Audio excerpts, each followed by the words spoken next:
Boom! Itu dia sahabat-sahabat semua.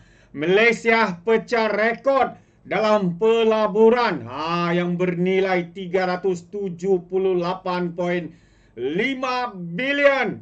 Memang padu, memang hebat. Jadi inilah hasil ya daripada ahli-ahli kabinet kita, pemimpin-pemimpin kita, ya Tengku Zafrul, Datuk Seri Anwar Ibrahim yang bertungkus lumus untuk terus-menerus mempromosikan negara kita di negara-negara lain. Tahniah kita ucapkan. Jadi sahabat semua, saya ingin membawakan Anda ucapan daripada Tengku Zafrul ya berkaitan dengan pencapaian Malaysia ini.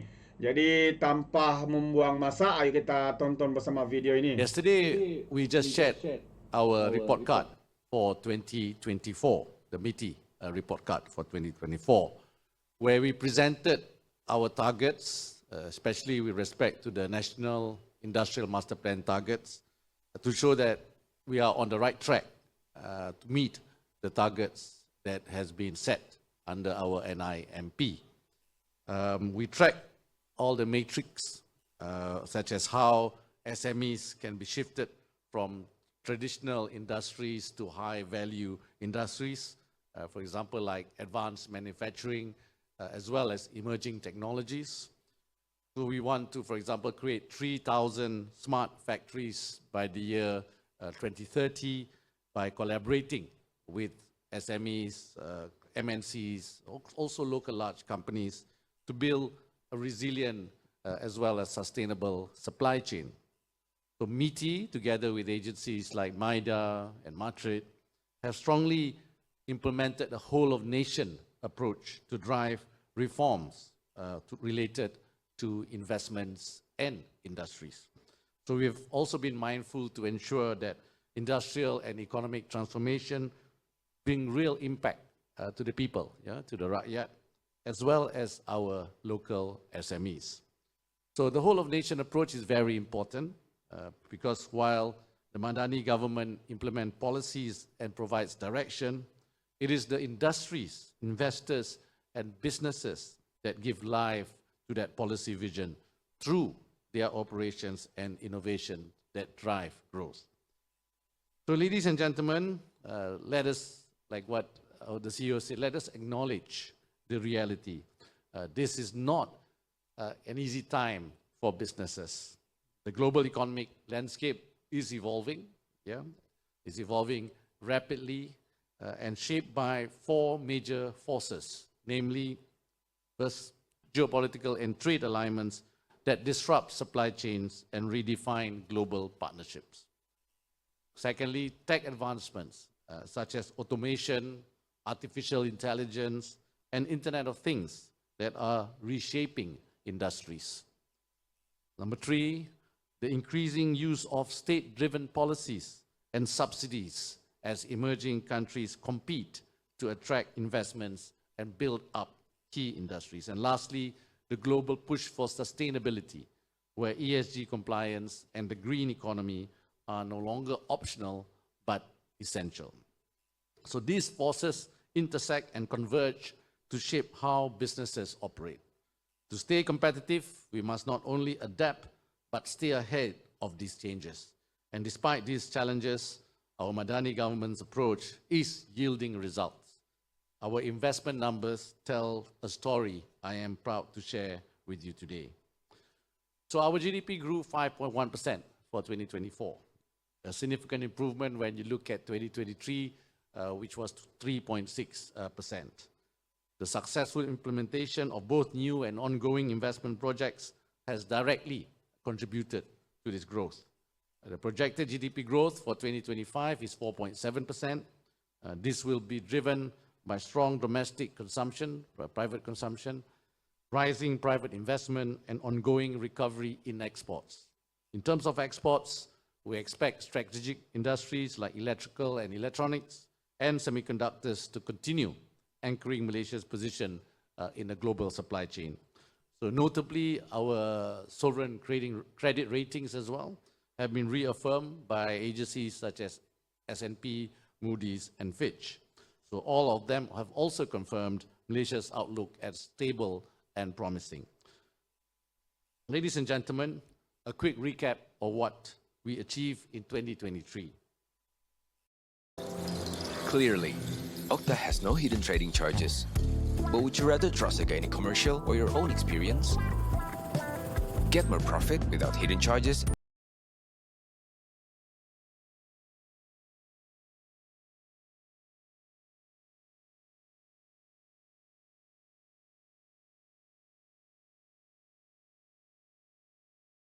With 329.5 billion ringgit in approved investments, I'm happy to share that 97.4% of the total manufacturing projects approved in 2023 have been implemented or are in the planning stage. We have been very focused on the implementation of these investment projects because we want to quickly realize the creation of jobs for Malaysians. Additionally, the faster these projects get off the ground, the faster they can help boost Malaysia's exports and generate wider economic spillover that benefit communities and businesses, especially SMEs. So for 2024, I'm glad to share that despite global headwinds, Malaysia has again reached another milestone. So a total of 378.5 billion ringgit of approved investments. So this is the highest on record. And the next slide shows that this represents a 14.9% increase year on year, covering 6,700 projects across the manufacturing, services, and primary sectors. So this investment will create over 207,000 jobs, opportunities for Malaysians. So again, reaffirming the Madani Economy Framework's vision to raise the floor of our economy for our people. What is particularly encouraging is that 55% of the approved investments came from domestic investors. So for the past 2 years, we are happy to see the rising trend of Malaysian investors increasing their investments in Malaysia.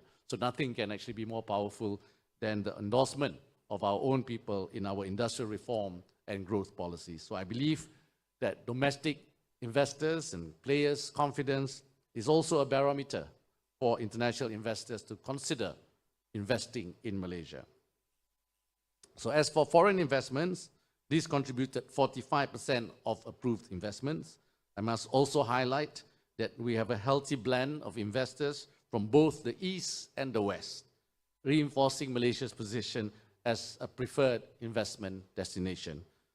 Our top foreign investors are the United States of America, Germany, People's Republic of China, Singapore, and Hong Kong. And across Malaysia, the top 5 states that have emerged as key investment destinations are Selangor, Kuala Lumpur, Johor, Kedah, and Penang. We realize that these have been roughly the same recipients of major investments for many years. We are addressing the issue through our inclusive growth initiatives as outlined in the new Industrial Master Plan. A case in point is the E-Concern, Borneo. This is a 739 million ringgit investment in Sabah's scheduled waste management hub, which will enhance environmental sustainability and industrial resilience. So another example is OCI, Terasus. This is about 800 million ringgit expansion in Sarawak, and for the polycrystalline silicon manufacturing. So both are reinforcing the Industrial Master Plan strategic positioning of Malaysia in the renewable energy sector. So ladies and gentlemen, in terms of sectors, for 2024, the services sector secured 66.8% of the total. These investments are set to generate nearly 120,000 new jobs, reaffirming the sector's role as the backbone of our economy, driving solid growth and job creation. And under this sector, the information and communication subsector attracted 136 billion ringgit of investments. This made up of approved investments for the service sector, highlighting the growing adoption of digital technologies across sectors such as agriculture, healthcare, finance, tourism, and also the halal economy.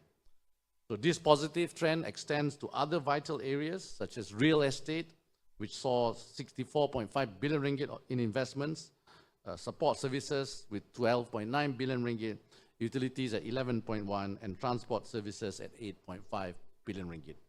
So increased investments have clearly resulted in spillover economic impact, benefiting many domestic companies and SMEs. Nak pahala 1000 bulan, ini caranya yang paling mudah. Ibnu Abbas radhiyallahu.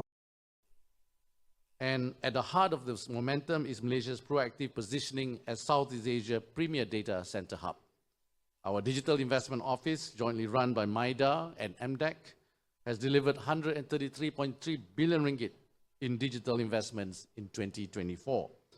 This has effectively surpassed our 130 billion ringgit national digital investment target for 2025, with total approved investments reaching 278 billion ringgit between 2021 and December 2024. So allow me to share a few notable projects on these digital investments. STT GDC's commitment to building a world-class sustainable digital infrastructure. This is located in Johor.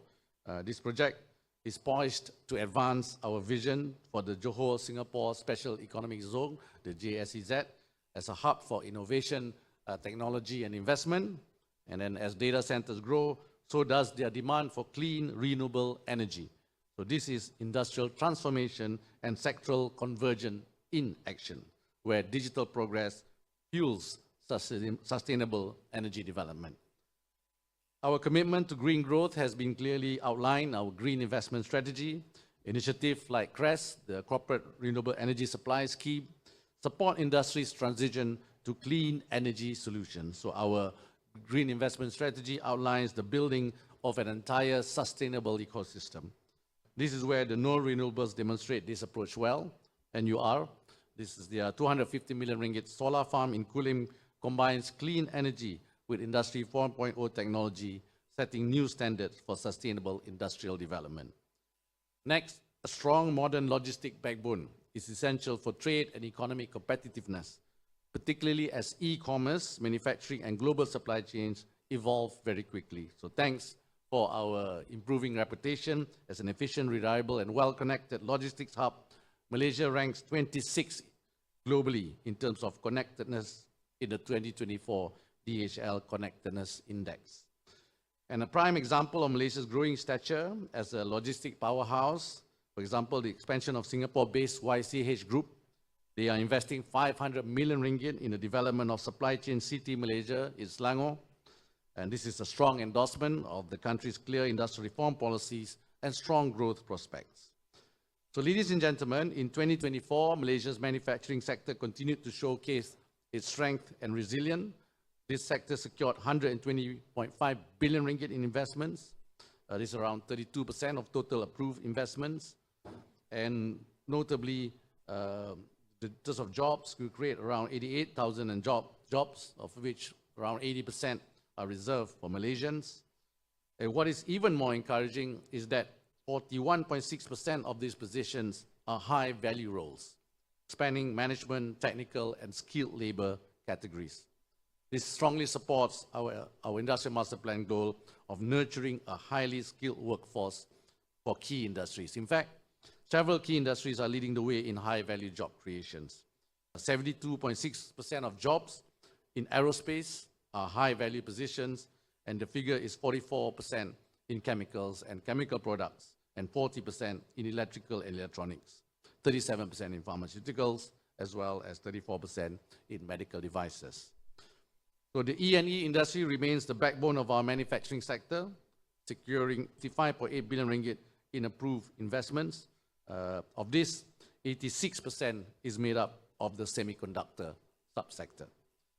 This is also a reflection of how clearly we have communicated our national semiconductor strategy, and its 500 billion ringgit investment target. As per the decision made by our recent National Investment Council, we have a clear strategy on advancing high-tech front-end activities such as world-class IC design, developing IC design clusters, and attracting leading global players to establish wafer fabrication facilities in Malaysia. So beyond semiconductors, other industries that have significantly contributed to our investment in manufacturing And in turn, our economy are transport equipment, chemical and chemical products, machinery and equipment, and food manufacturing.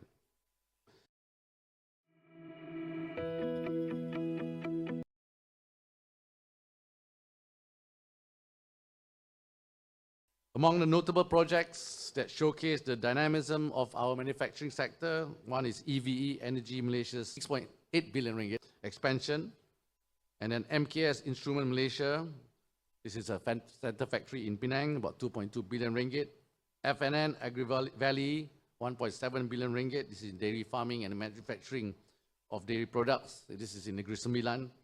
Cherry Corporate Malaysia, 1.4 billion ringgit assembly plant in Selangor, which was just officially launched over the weekend. Plexus Manufacturing, 1 billion ringgit facility in Penang. This is their 6th facility. Dominant Opto Technology investment in automotive LED manufacturing in Malacca, that's around 1 billion ringgit. One of the most important developments is how MITI and MIDA initiatives have strengthened domestic supply chains. As outlined by NIMP, we have rolled out numerous vendor development programs that foster long-term partnerships between local businesses and MNCs. One great example is our collaboration with Infineon, which has enabled 139 local companies to enhance their technological capabilities and meet international standards. Second, the Cherry Supply Chain Program has successfully integrated 33 Malaysian automotive vendors and 19 China-based vendors under Cherry Technical Group, opening doors for deeper collaboration, technology transfer, and technical skills enhancements. Third, our partnership with BMW has propelled 34 local suppliers to global vendor status, prove that Malaysian companies can also compete at international levels. For the sake of completion, we have also included a slide on the primary sector, which contracted 5.3 billion ringgit in investments across 67 projects last year. I will not elaborate on this, as the slide here is self-explanatory. So, ladies and gentlemen, approving investments is just the first step. What really matters is turning those commitments into reality. Malaysia has a proven track record of ensuring that approved projects are executed smoothly to create tangible economic impact as quickly as possible. So from 2021 to 2024, we achieved an 84.5% success rate in implementing manufacturing projects. So this success is driven by investor-friendly initiatives such as the Project Implementation and Facilitation Office, TRAC. This is to ensure seamless project execution. We have a whole-of-government approach. We have the IMFC, the Investment Facilitation Center, and also our strong collaboration with all the regional economic corridors and investment promotion agencies at both federal and state levels. So MIDA is currently evaluating around 1,049 high-potential projects valued at 58.8 billion ringgit, and even promising an additional 63.5 billion ringgit worth of investment prospects are currently under active negotiations. So, ladies and gentlemen, thanks to our Prime Minister, Yang Maha Datuk Seri Anwar Ibrahim, strategic international engagements have yielded impressive potential investment returns. Through the official visits led by the Prime Minister, we have generated substantial potential investment leads amounting to 480 billion ringgit, both from the east to the west, countries like Germany and the United States as well. So our clear policies, strength of execution, and political stability are among factors that have attracted these potential investments, paving the way for improved economic ties with various countries. So aside from investments, the recent signing of the Malaysia-UAE Comprehensive Economic Partnership Agreement, CEPA, has also opened exciting new avenues for trade, investment, and economic cooperation, given that UAE's position as a major gateway to the Middle Eastern market. MITI is also working on its forward-looking new investment incentive framework, as announced in Budget 2025. This framework is designed to attract high-value investments, focusing on key strategic sectors that can foster innovation, technology transfer, and the creation of high-skilled jobs for Malaysians. So as Malaysia takes on the ASEAN chairmanship in 2025, we recognize the importance of intra-ASEAN investments and trade in building a more resilient and prosperous region. By encouraging more investments and trade among ASEAN countries, we can create a stronger, more self-sustaining regional economy that taps into each nation's unique strengths. So this approach fits into our theme as chairman, which is inclusivity and sustainability. Among the initiatives that we aspire to advance this year is the negotiation of the ASEAN DEFA, the Digital Economic Framework Agreement, which, if implemented, could add around $2 trillion to the region's digital economy by 2030. We also have our PEDs, our Priority Economic Deliverables, for 2025. Once it's endorsed by the ASEAN economic ministers, Malaysia could effectively build a better foundation for ASEAN to be a more competitive and connected economic bloc. So, ladies and gentlemen, the global economic landscape is, as you all know, is really complex and challenging, marked by a structural shift, near-term uncertainties, and resource constraints. So, to secure our nation's future, we must intensify our focus on sustainable economic growth and industrial reforms, push the boundaries of innovation, and grow Malaysia's standing as the premier investment destination in this region. A skilled and highly trainable workforce, the ease of doing business for investors, the rule of law, our strong execution, and Malaysia's strategic geographical position form a great blend of factors to continue attracting quality and sustainable investments to Malaysia. So looking ahead, while challenges persist, businesses anticipate a relatively stable operating environment over the next 3 months, reflecting measured confidence in Malaysia's economic resilience. So in conclusion, the Madani government's leadership and approach have significantly contributed to Malaysia's investment success story. Aside from building a strong, resilient economy, we are also focused on ensuring approved and implemented investments translate into tangible benefits for Malaysia. So thank you. Sekian, wabillahi taufiq wal hidayah. Assalamualaikum warahmatullahi wabarakatuh.